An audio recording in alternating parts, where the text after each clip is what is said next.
Welcome again, everyone, and thanks for coming along tonight. And also thank you to the first two presenters. I thoroughly enjoyed your presentations.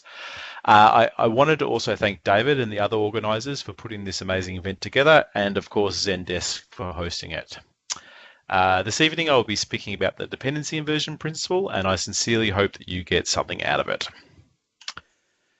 Before we launch into the presentation, I just wanted to say that I'm constantly trying to make this a better presentation, making it easier for others to understand and get more out of it. So if there's any feedback or suggestions that you have, please reach out and let me know. Okay, what are we going to cover? Well, first off, who the hell is this guy? With a quick introduction and a bit of a cheeky plug for my employer. A summary of the solid principles with just a little bit of history thrown in. A contrived example. Close look at the dependency inversion principle. A contrived example.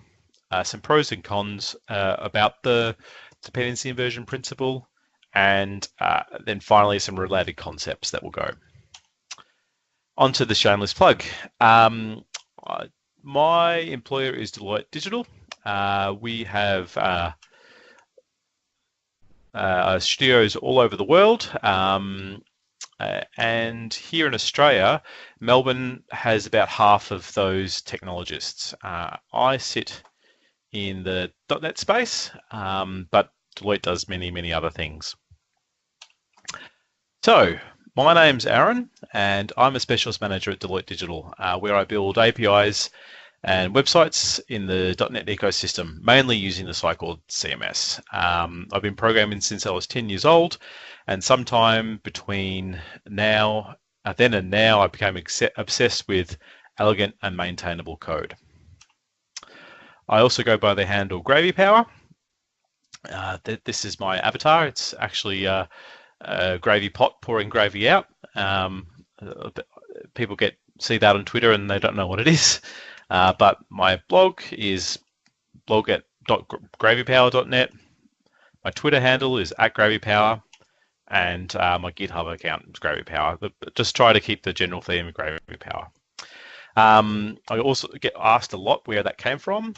I'm an ex-World of Warcraft player, and that was the name of my main character, and the name just stuck, so I kept it. On to the actual content. Robert C. Martin, also known as Uncle Bob, has been a software professional since the 1970s, and he is one of my programming idols. Truth be told, he probably is the reason I'm here tonight. About 7 years ago, I listened to a podcast where he explained 5 object-oriented principles that changed my programming life for the better, and something that I wish I had learnt of sooner. I see me being here tonight sharing them with you as my duty as a software professional, as I felt they helped me immensely, and I hope you start thinking about how you can become a better programmer based off them as well. So the SOLID principles.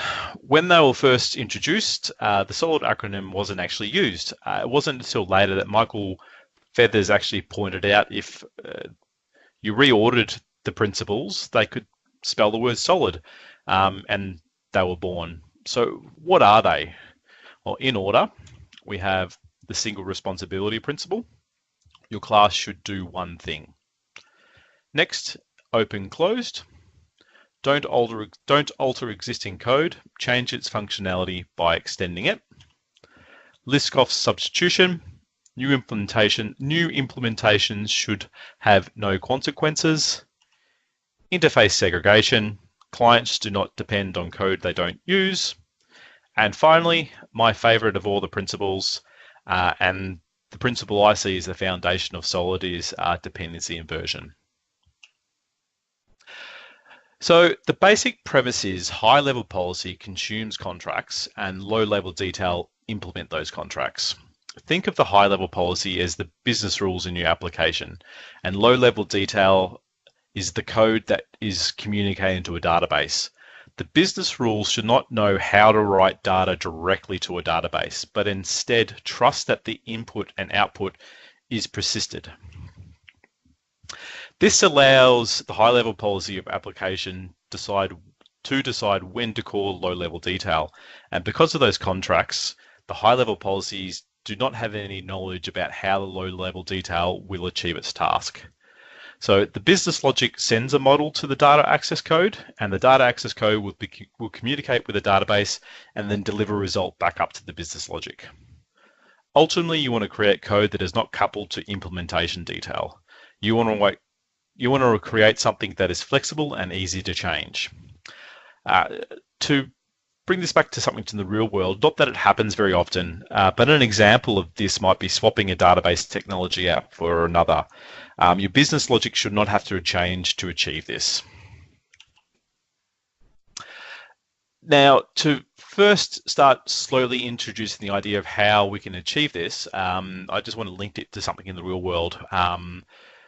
Imagine that your living room is high-level policy, and when you walk in, you see a painting on the wall. This painting is detail, and the living room should not care that it is a painting, only that there is something on the wall.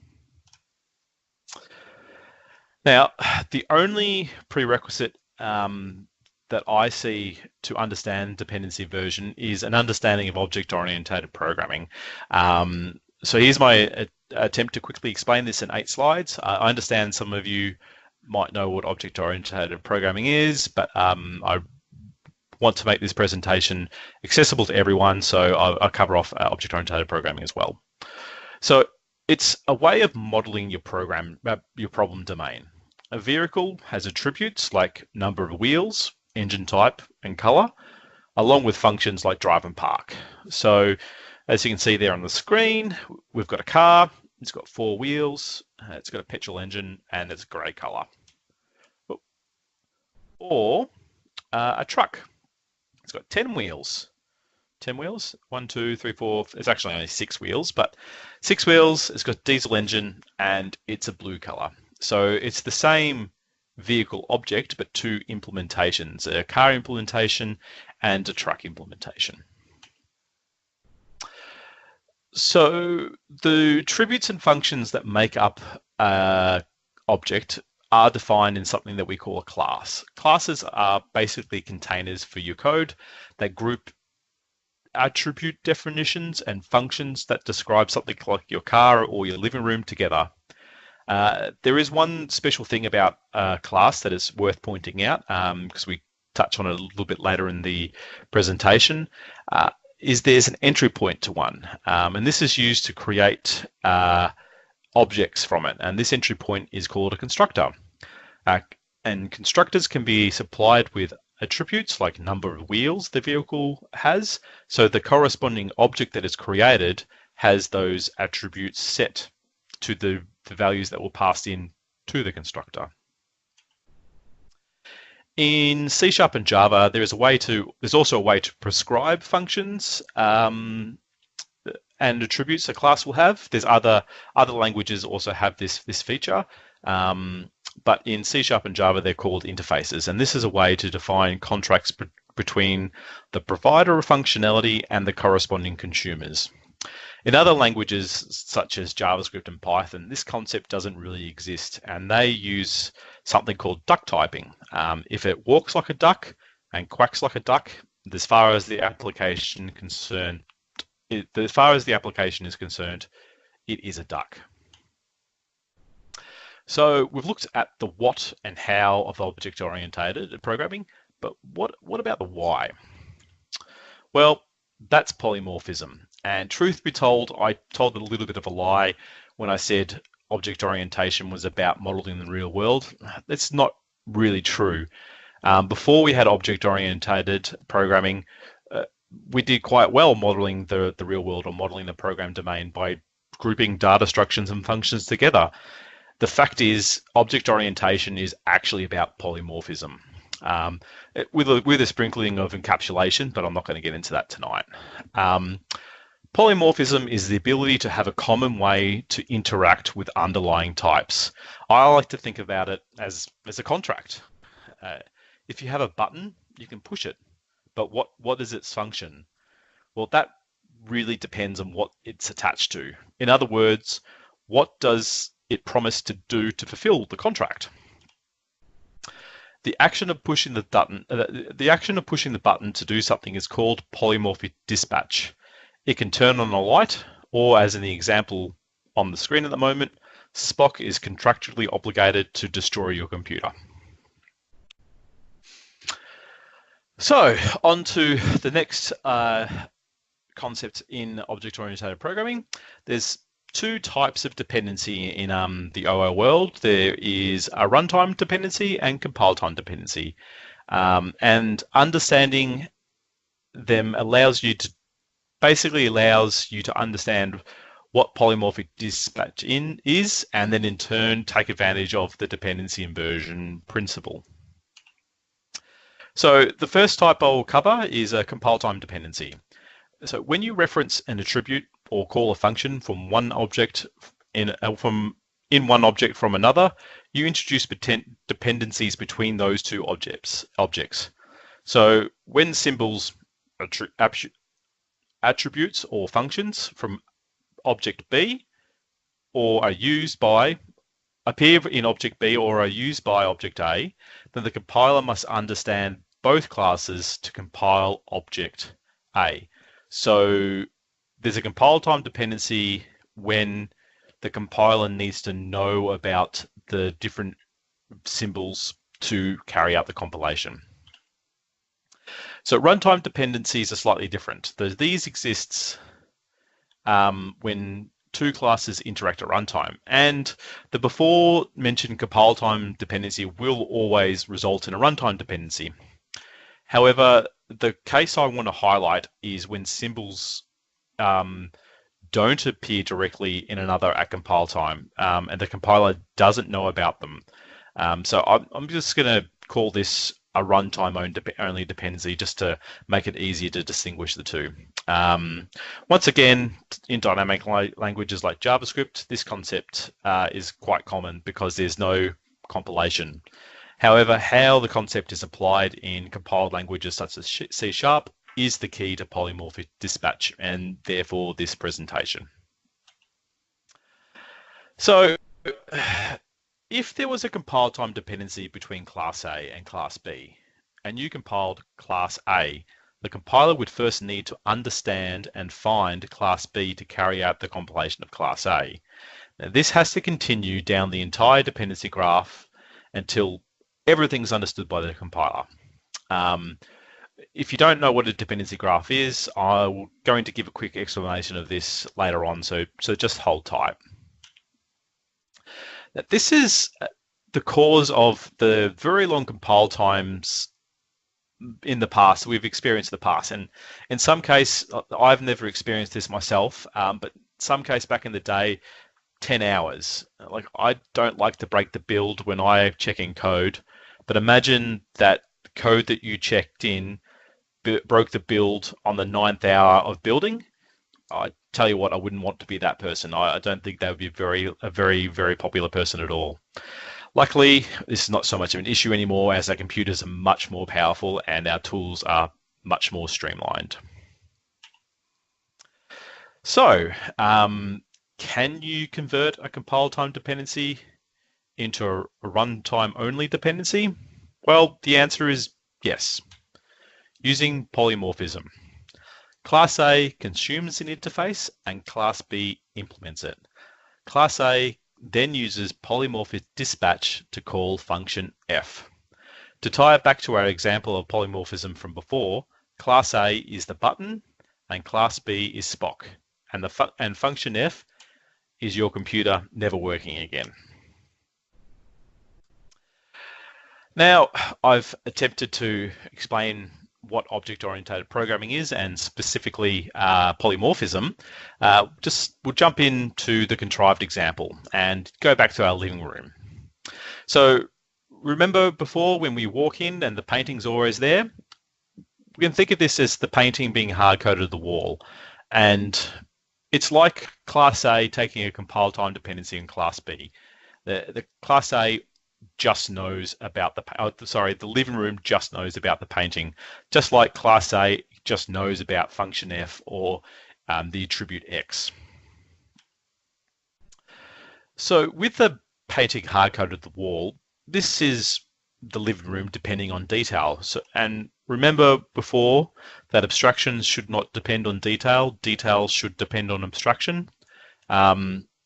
Illustrating how we achieve this goal is coming up, but let's just go down the rabbit hole here a little bit further just to illustrate how bad things could go. So here's a class that represents your living room. When you walk in, as we said before, the painting is just there. This is fine if you never want to change what's on the wall, but what if you want to show a video instead? Well, because the painting's hard-coded at the wall, we'll need to take to the source code with an axe. So something as simple as changing what's on the wall, we have to go in and alter the living room source code. I guess that's okay, but what if we want to sometimes hang a painting on the wall and sometimes hang a video? Easy, right? What do you think about this? We add a global variable in. What do you reckon about that, Dilip? Do you think that's a good idea? No, Aaron. No way at all. Well, that's right. It's not a good idea. And the reason for that is, like, what happens if you want to add more things to the wall, like a poster, a wedding picture? Like, the list could be endless. Do we just keep adding booleans? Not to mention the need to recompile the living room and anything that may depend on that every time we add another option, along with any logic that is needed to make sure we only hang one thing at once. I see a maintenance nightmare in the future. So to avoid the necessary recompilation of the living room every single time we want to change on the wall, can we do it? Well, you probably guessed it. Yes, with the dependency inversion principle, and this is where it comes in to save the day. So instead of hanging something directly on the wall, like the painting or the video, let's instead hang a screen. A screen gives us flexibility to show any still or even moving pictures, and it allows us to invert the dependency between the living room and the painting. We can invert the compile time dependency into a runtime one. So to do this, we create an interface, and the living room takes a dependency in that rather than the painting directly. And because we know screens can be thought of as contract, the living room instructs it to show something without caring what.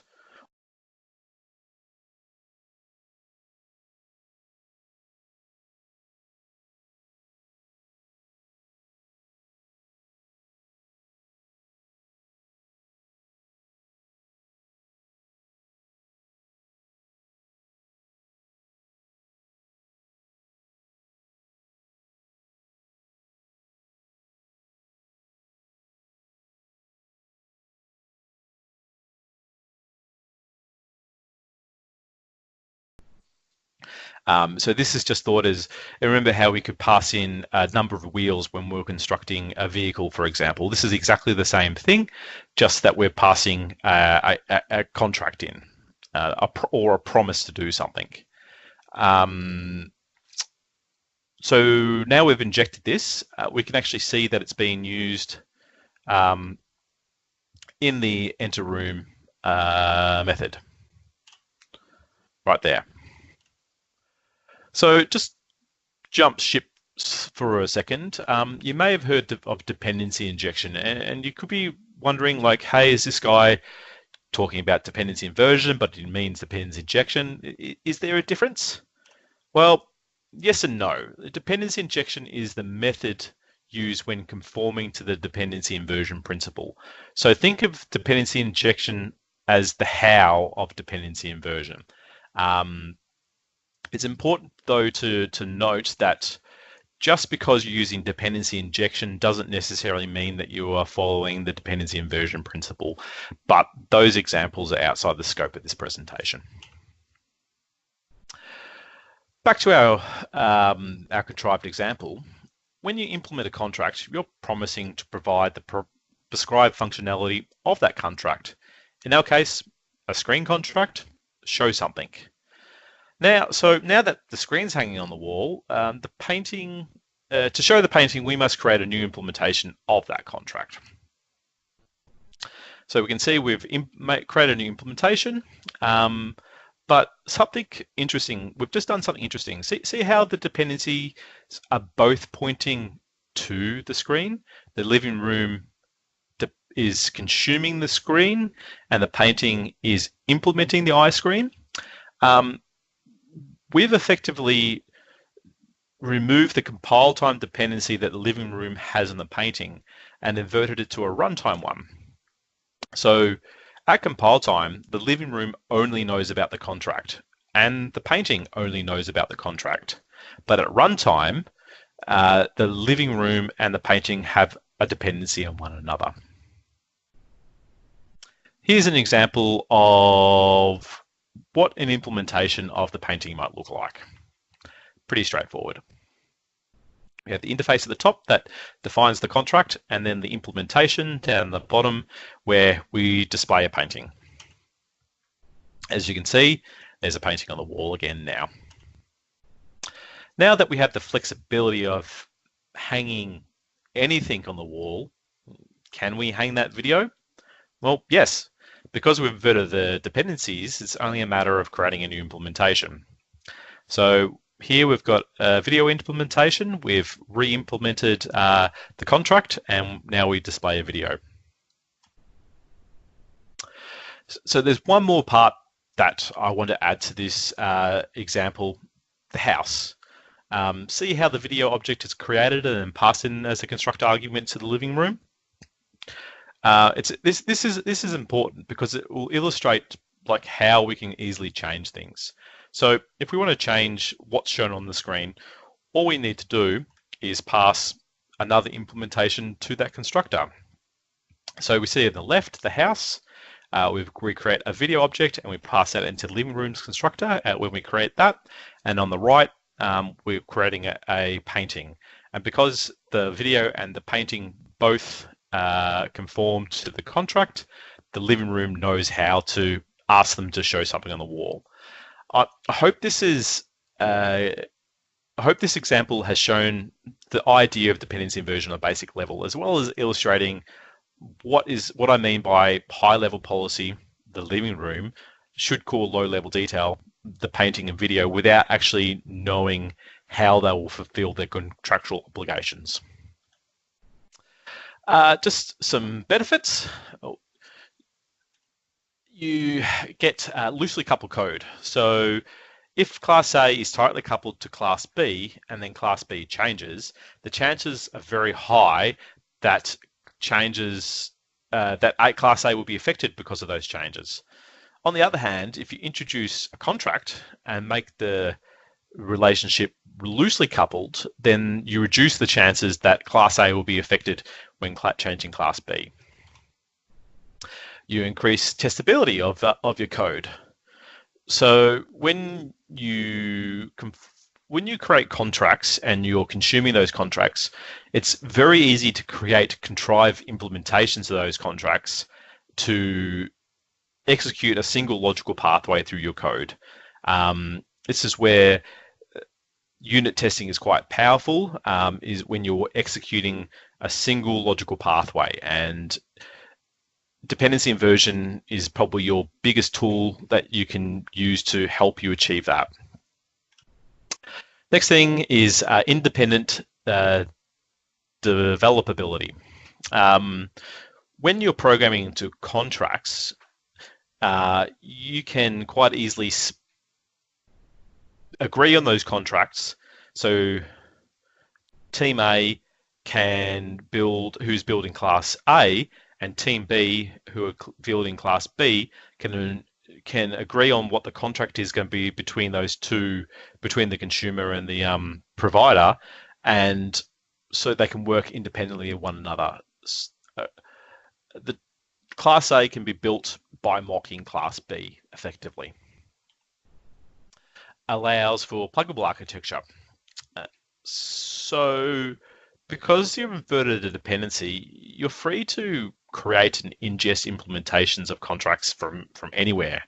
You can ingest them from the same assembly as the high-level policy, in an assembly from another part of the solution, or even assemblies that you don't even own. There's conforming to the contract or implementing the contract doesn't restrict you to having the code that you're building exist in the same place. In the Java world, you could have it in different jars. I'm most familiar with the C#.NET world, and that's where the assembly comes from. Continuing on this thought, you also get independent deployability. And because of that pluggable architecture, those implementations can be defined in assemblies that are separate from the REST application altogether. So this type of thing is quite prevalent with like plugins in your IDE. This would use this type of thing under the hood, I would imagine. Some disadvantages. I'm a fanboy of the dependency inversion principles, so I chuckle a little bit coming up with some disadvantages, but these are the two that I can see keep front of mind. The first thing is you may never actually see the benefits of this. So just because it's a principle, it's not a hard and fast rule. Use it appropriately. You may be just building a proof of concept, or you might be doing some JavaScript that on a page. There's a heap of examples, but there might be a heap of overhead to implement this. But there's lots of reasons why to do that. You might be only working on a project that has very limited number of dependencies, and it's very small, and you can upgrade or keep everything in sync. The other thing is, which I guess I covered off in, you may never see the benefits. You increase the complexity of your solution. There's indirection now in your code. You may not be able to go straight to a definition. You may have to understand how the application is composed to actually understand what's going on. So before we move on to the next part, I just wanted to break and see if people had any questions before I move on to some of the other things that come about because of dependency inversion. No questions? Aaron, I had a question. Yes. So, I mean, can I ask now, or can I just go later? Yeah, of course.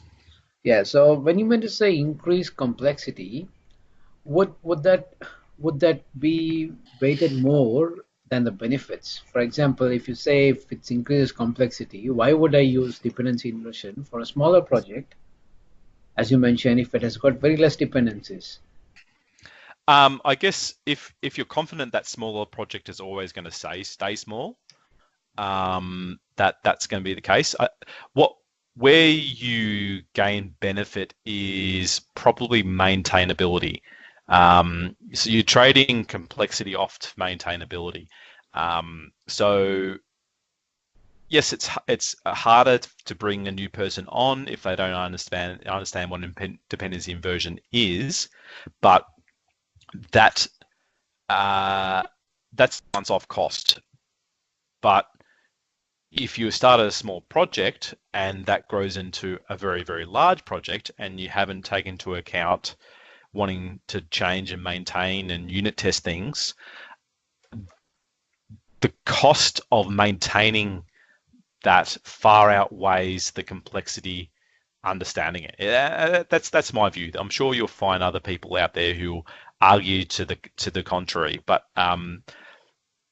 that's why it's a hard one. Like, you've got to be really careful, and it all comes down to you need to think about what you're trying to achieve. Is this something that is just really you want to smash it together quickly? You want to prove that you can do it, and then you move on, and then you rebuild it from scratch because you've proven you can do it. In that case, like, why bother? But then if you're in a greenfield project, something that a client wants to last for 5+ years, that's when something like this is quite important. Yep. Does that answer your question? That's perfectly. That's what I was expecting, Aaron. Thank you so much for that. No, it Okay. actually, the reason why I asked that question is since you said that it increases complexity, it leaves the user in a bit of state where why should I use this? So that's the reason I thought I'll ask this so that the answer what you give is exactly aligns to the points that you made above, and you did it actually. So that's perfect. It makes a lot of Yeah, sense. I really struggled to find like the disadvantages. And it is true. It does increase the complexity of the application, but complexity doesn't always mean bad. Most cases, yes, I would say that complexity is bad. Um, but I guess it's not really maybe complexity is the wrong word there, because you're trading architectural complexity for business rule simplicity. Exactly. Yep. Yeah. Yep. Maybe I might change that before tomorrow Exactly. Exactly. or before Perfect. Wednesday. Yeah. Oh, Maybe sorry, that go on. complexity word can be more of a architecture, as you said. Just yeah, you got it. You got it. What I wanted, you got it actually. It's Yeah, not I think, complex. It is easy if you understand the principle. That's what I wanted to say. yeah, yep, that's very true. All good. Please continue. Sorry for that disturbance. No, no, that's fine. I asked if there was any questions.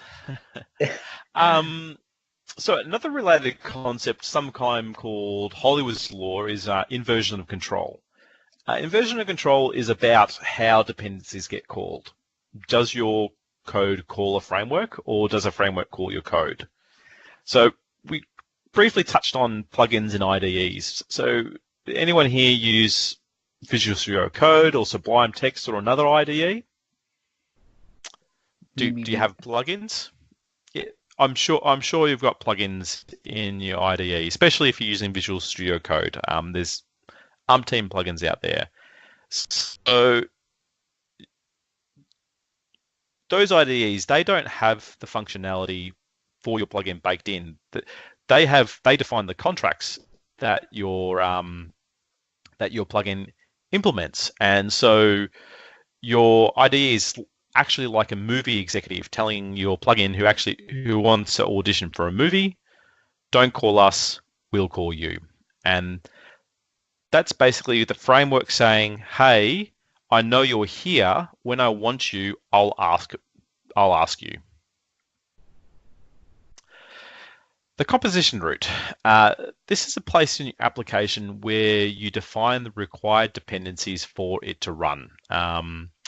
This definition of dependency is called a dependency graph. So it's somewhere in your application where you define the dependency graph.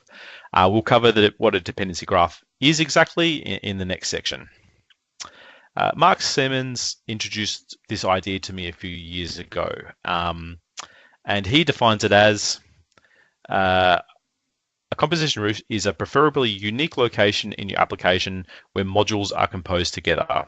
So a place where dependencies are composed together, and it should also be as close as possible to application's entry point. An application's entry point, I see that as somewhere where the operating system hands control across to your program.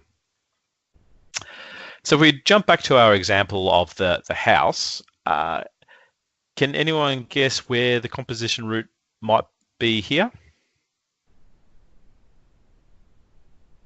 Well, it's a little bit of a trick question. We didn't really see a composition route because there's no entry point. I guess you could argue that the living room is the entry point, but uh, I'd probably go that we want to expand our example a little bit further. And Here we've added a static main method. With what we know about the composition root, can people see it now?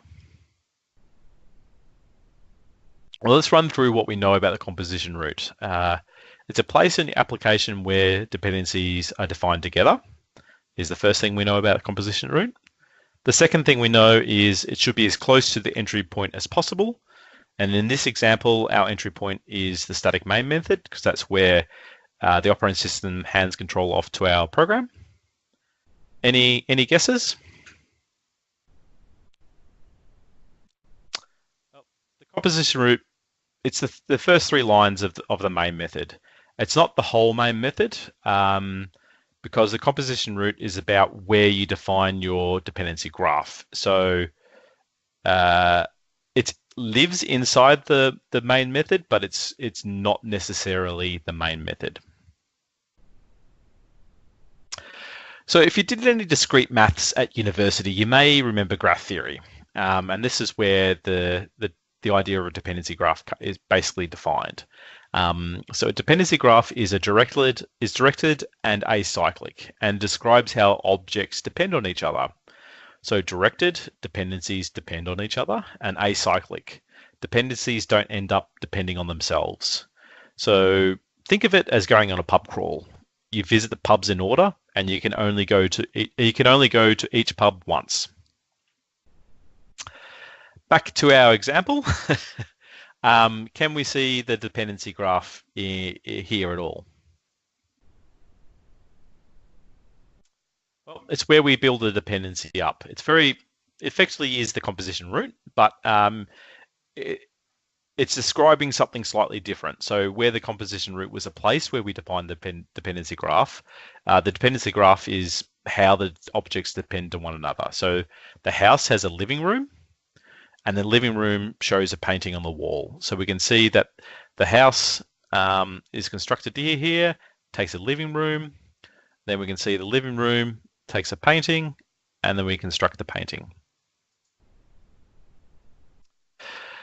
So what we've been seeing in our contrived example would be called poor man's constructor injection, or dependency injection. But in real world projects, sometimes you can have hundreds, if not thousands, of dependencies.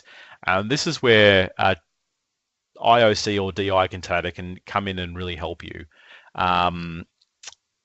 It is used to help manage the composition of the dependency graph. And there's a number of containers available in the .NET ecosystem. Simple Injector is the container I use of choice. You can request things from it, like an MVC controller for those who do MVC programming, and you basically get returned a fully created instance.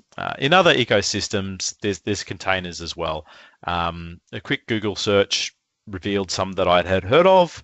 So in Java, you have Spring, JavaScript, in Versify.js, Ruby, in Case, and PHP, Laravel. So that pretty much concludes the main part of the presentation. So where can you go from here? Well, I want to do some presentation on the other four principles. So if this is received well and you guys want me back, I'm sure I can. I'm preparing these presentations anyway, so I'm happy to come here again and give another presentation, assuming that you've enjoyed tonight's. Come have a chat to me. I really love this shit, and I can talk about it for hours and hours and hours, as some of you in the audience tonight who know me will know full well. I'm on the Junior Dev Community Slack at Gravy Power, so hit me up there. I may not be able to respond to you straight away, but I'm happy to help wherever I can. If you're on Keybase, look me up on Keybase. That's a nice way to reach out to me if you've got you're not on Slack. Go and have a look at my blog, blog.gravypower.net. I rant a fair bit there. You've been warned. The concepts I do talk about there, some of them are quite advanced, so don't feel that you need to understand it. Or if you do, great. And then finally, go have a look at the Clean Coder book. This is where I pretty much learnt all this stuff from. And it's written by Uncle Bob Martin. So yeah, go check that out. Thank you for listening for the last 40 minutes, pretty much on the dot. And apologies if it was a little bit ranty. This is a link to my blog. You can use a QR reader. Any questions? Any more questions? Oh, thank you very much. Wow, that was really good. I'll stop the recording just a minute.